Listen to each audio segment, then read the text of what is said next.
Is that the J? Yeah, that's Is how it that comes the J? out. J's on real estate. J's on Real Estate. Part deux. Love it. Perfect. Oh my God. I should have got a coffee to warm myself up here, but good to see you, Jay. Good to see you too, James. Honestly, every time I see you, you light up my life. There's just something about you. You're the highlight of my week, man. You're just, every time I see you. That's BS. No That's way. BS. No way. I got lost in your eyes last episode and I cannot wait to do it again. That was my line from last time. That's true. I'm stealing it from you. Okay. Welcome to J's on Real Estate, episode 2. Mm-hmm. We've got a few points to touch on this week. We are gearing into December, which is a very usual slow time in real estate. But I think this December, more than most, is even slower. Mm-hmm. And so we can kind of talk about that today. Since we are in December, the November numbers are now out. And we've also had an interest rate announcement, so we can go through that. Typically when we talk about the numbers, we're talking about sales volume, we're talking about days on market, we're talking about average price, we're talking about inventory. Mm-hmm. Specifically, I think the big one is I think everyone, when you're on MLS, you're seeing a lot of new homes pop up. We've got a 33% decrease in sales activity, so the amount of transactions that are actually happening is down significantly, and that number is drawn from the 5-year average, which has been a really hot market. And then if you take it even further, it's the lowest in a decade. Yeah. So it's normal for listings to be sitting in December, but more so now if you haven't priced right, if you haven't done the right things of cleaning, staging, proper marketing, it is going to be a rough month for a lot of sellers, unfortunately.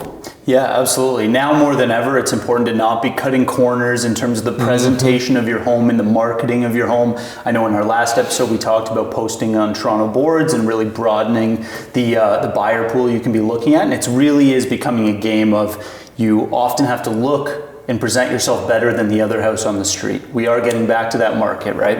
And I think one of the things we were talking about here was things like days on market is another big talking point right now, where we have become so accustomed in the last 3 years to, if my house is still on the market after 7 days or 10 days, something's not going right, the strategy isn't going well. My realtor's not doing their job. Exactly, right. Where now we are seeing it kind of fall back towards what it was like before the little bump in 2017, and well before that. It was very common for homes to sit for a month or two to get the buyer pool through, and we're getting back to that now. And that's not necessarily a bad thing, but it is something that I think people's expectations are a little out of line, and that's something that conversations between realtors and clients and between realtors and realtors in terms of strategy has really come up.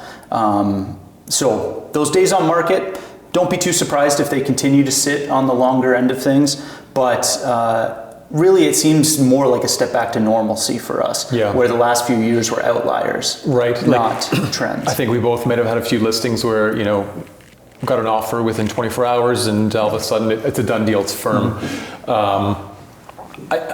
I do think those days are long and gone right now. I think just paired with affordability, people need time to digest the purchase. Walk through the property, walk through it again. Take some notes, and that inspections, making sure your financing is on. There's a lot of different elements that people didn't have during COVID. It's like, I want it, 2 days, no conditions, you walk in, it's a whirlwind, you don't even know what you got into, right? So I want that normalcy to come back for my clients, and it's nice to get back through a property a second time to understand what you saw, right? Yep. I feel like sometimes, you show 60 properties, one is there, all of a sudden, I love it, okay, what the heck, what was in that property, right? So I think our buyers are owed that due diligence process. For sure.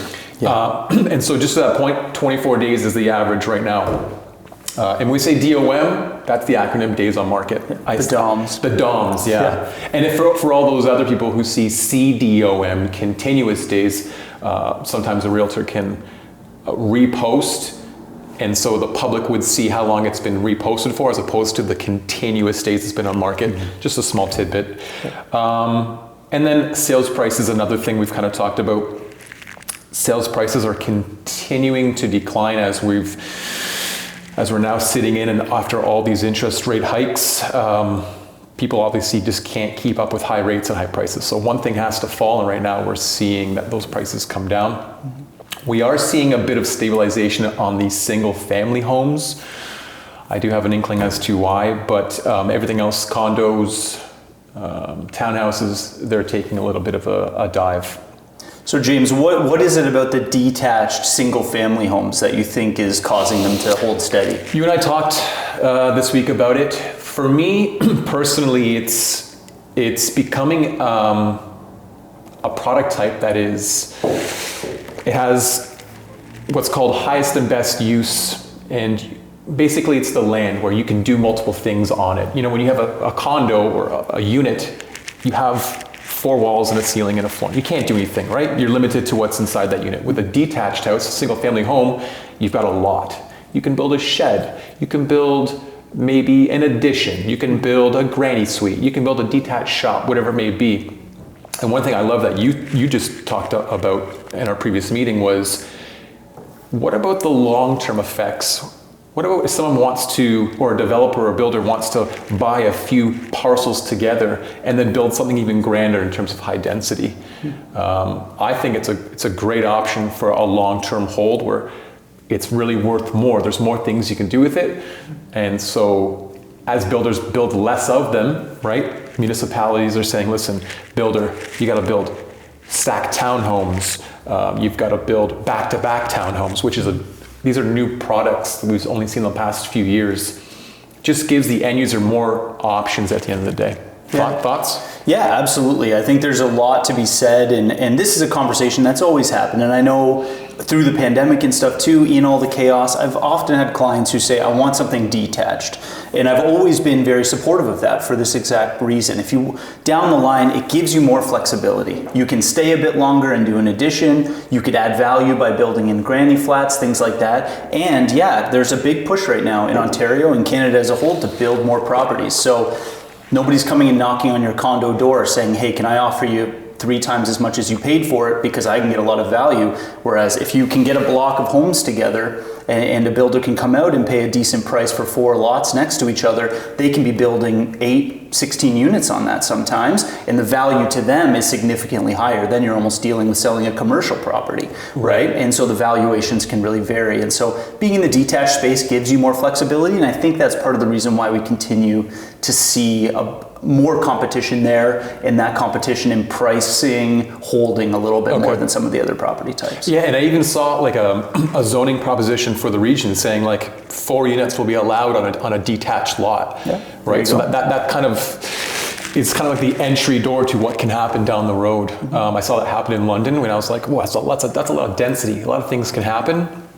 But I think we'll see over the next few years what that happens. Even the tiny home initiative, or the ADU, accessory dwelling unit, has really taken charge in Kitchener specifically. For sure, yeah, and that's one of those things, I think with the ADUs especially, as more people do them, more people are going to want to do them and see the value of it. Right. And the cities seem to be moving towards being more and more supportive of that kind of thing. And so I think that's going to be a big talking point over the next few years. I think you nailed it. Okay. So we've got, with supply increasing, it's giving a lot more selection to buyers, but the numbers still suggest that we're in a balanced market.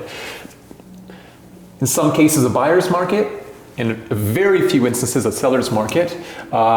Maybe Jay, you can tell our viewers what a seller's market is. Sure, yeah. I think the seller's market is kind of how it sounds. It's a market where the sellers are in control. And that's very much what we saw over the last couple of years. If you listed your home, you had a lot of leverage, a lot of buyers were coming to you, it was easy to negotiate on the sale side, and you had a lot of confidence that things were going to move. Generally, the rule of thumb that we use in our discussions is that if 60% or more of the listings that come to market are selling, that leans us into more of a seller's market. Like you're saying, right now we're in a bit more of a balanced market, which would maybe be between 40 to 60% of the properties that come to market are selling. And I guess the flip side of all this is a buyer's market, right? Right. Which is more of what maybe we're in right now, or leaning towards right now. Yeah, and so that would be anything about 40% and lower, where buyers have the leverage. And so when we say a buyer's market, seller's market, those segments have the leverage in the market. So if I'm a buyer, I'm going in, I know there's no offers, I know there's no traffic, I know there's no showings. I'm coming in with my terms, my timeline, and seeing if it sticks. And if it doesn't, okay, but at least I've got the opportunity of putting the things that I want or I need in front of that seller and saying, if you want a deal, if you want me to come to the table, you need to hit X, Y, Z. And this just didn't happen in the seller's market we had through COVID. Yeah, so absolutely. I don't know about you. I very much prefer working in this type of balanced market where we can actually have a platform to negotiate. And it's kind of fun to do it on both sides, honestly. But I really love working with buyers in this kind of market where really we can put our things on the table. We can make sure our bases are covered with conditions and whatnot. And if they don't want it, maybe we'll just go up the street and talk to the other people that are sitting there, Big right? time. And that's it puts the buyers in a much safer place, I think, which is something that I think you alluded to earlier. Is buyers haven't had that sort of protection over the last few years and that sort of option. right, and a let's say the result of the seller's market. Look at what we're getting into now. People. They overbid on homes. They did things quickly, and now with these interest rates coming up and renewals and. Now they're in these situations where they have to maybe sell, or there's situations that they have to remedy that they didn't know were there, right? So I'm with you. Balanced market all the way. Sellers get an opportune time to find the right buyer. Buyers get all the time to do their due diligence. Yeah. So you mentioned interest rates there. December 6th, interest rate hold from the Bank of Canada.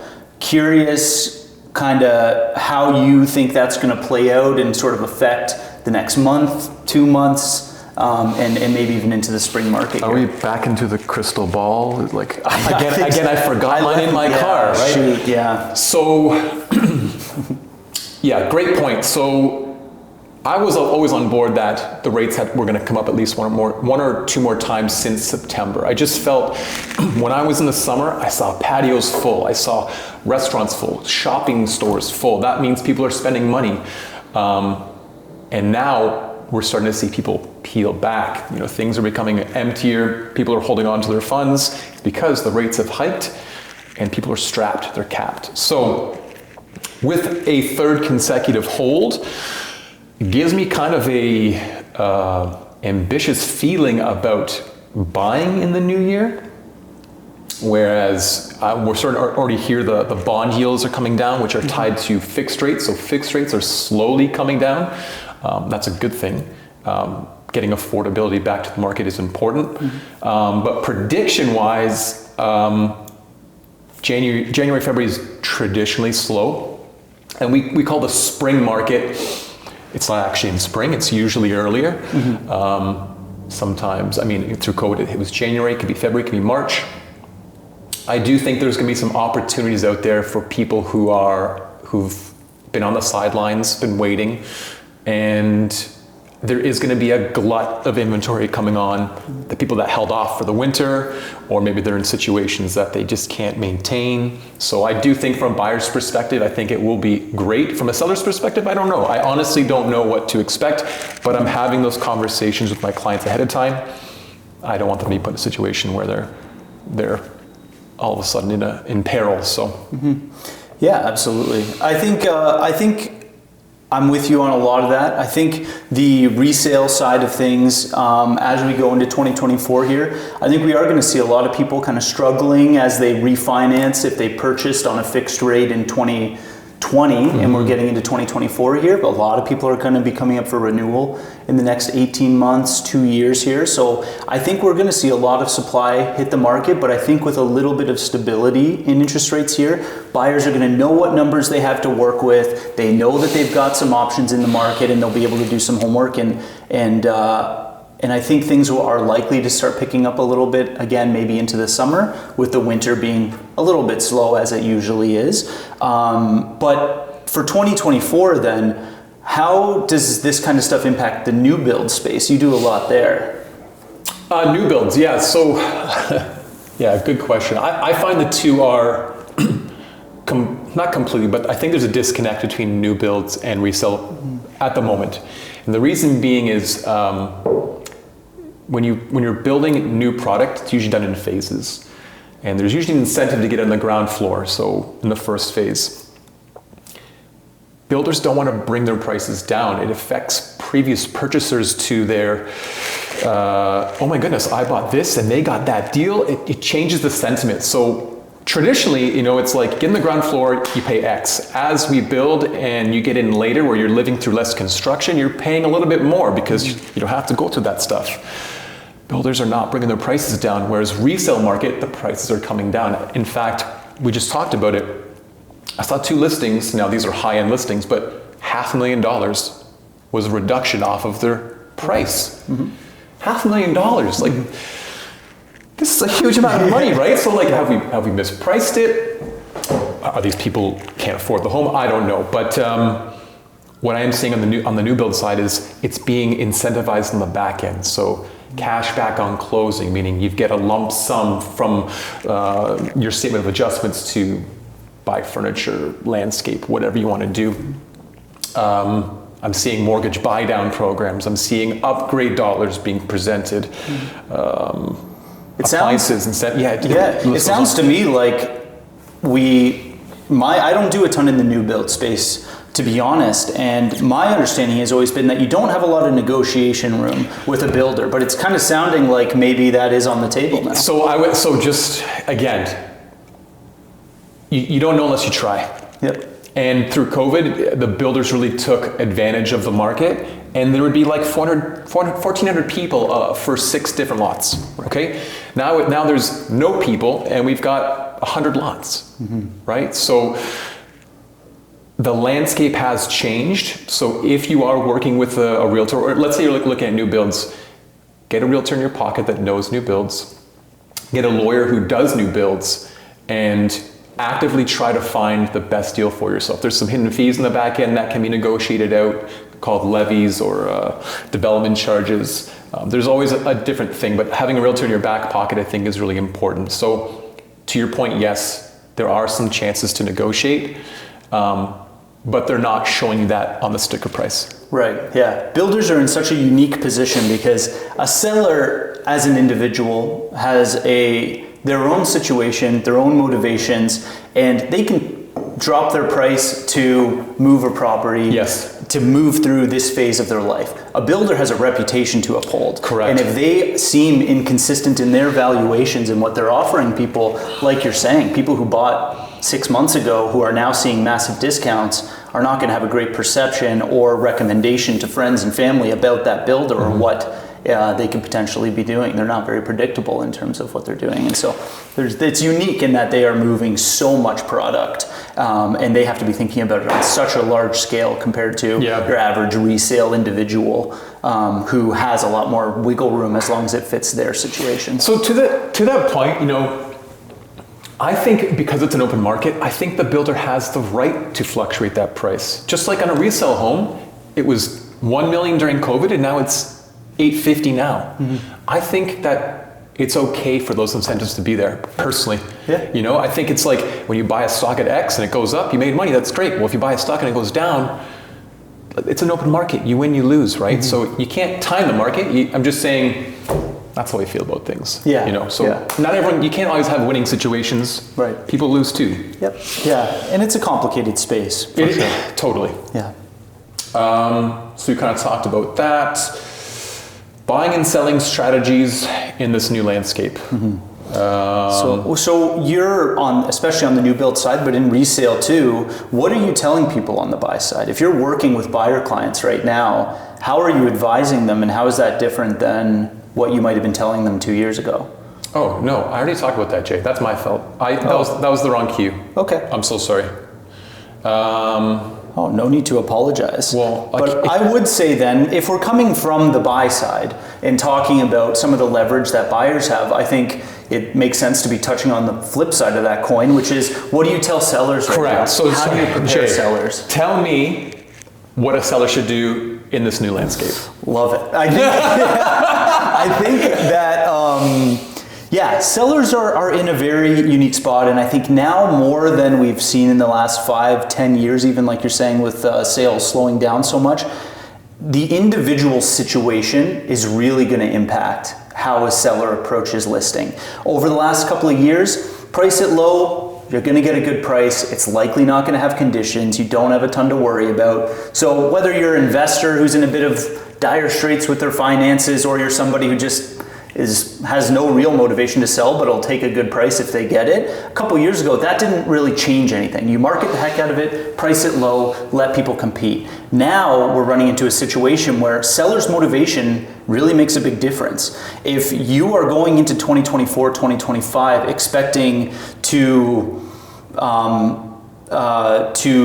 really struggle in your finances, and you desperately need to offload an investment property because it's not cash flowing for you anymore, or your life has changed and you need to move out of your family home, you might have a lot more motivation to need to get rid of your home. And if that's the case, it's very important that you are keeping up with what the market is expecting, because to hope for a high number is a dangerous place to be. And what we're finding is that for folks who need to sell but try to price high and act like they have lots of time, yes, oftentimes they end up getting kind of beat down in negotiations to less than they would have got if they would have just had a really reasonable price, actually generated 1 or 2 offers at a good price, and been able to move along quicker. Now, we're also seeing a lot of folks who maybe have a couple investment properties, they bought it a while ago, they are cash flowing, it doesn't really bother them, there's not as much motivation there. Yeah, then I think you have a lot more wiggle room as a seller to play the game, sit a little bit longer. And I think one of the big things that we kind of touched on before is that days on market are longer than they were before. And as a seller, one of the big things I'm telling people is don't anticipate a 1-week sale. It's possible, and obviously we do our best to do that, but the market and the statistics are telling us that's not really long for this world. Correct. Over the next year or so. Correct. And so that is an expectation, I think, that a lot of sellers are starting to wrap their head around. I completely agree with you. Yeah. I just think that you have to have those hard conversations with whoever's selling, and really they need to understand their situation. And we don't have to disclose this to buyers, but pricing it correctly is extremely important, right? So, totally with you on that. Yeah. But again, if you've got the patience as a buyer, try it, see if it sticks. Yeah. Right? You don't know unless you try. Absolutely. And as the supply starts to pile up, proportionally, the number of motivated sellers out there piles up. Correct. So if you go and you try on something and a seller is stubborn and they're in a financial position where they can be stubborn, that's excellent. If you offer on a few different properties and you continue to try, eventually you're going to hit somebody who's right. really eager to move and is willing to play ball with you. And it really comes down to a bit of a numbers game, in terms of the more you throw out there, the better chances you've got of locking in a pretty good deal. But as a buyer, recognize that in a lot of cases here, you can be in the driver's seat of these conversations. Big time. Totally. Yeah. Totally agree. Yeah. So my man Jay Van Am over here has had a busy week.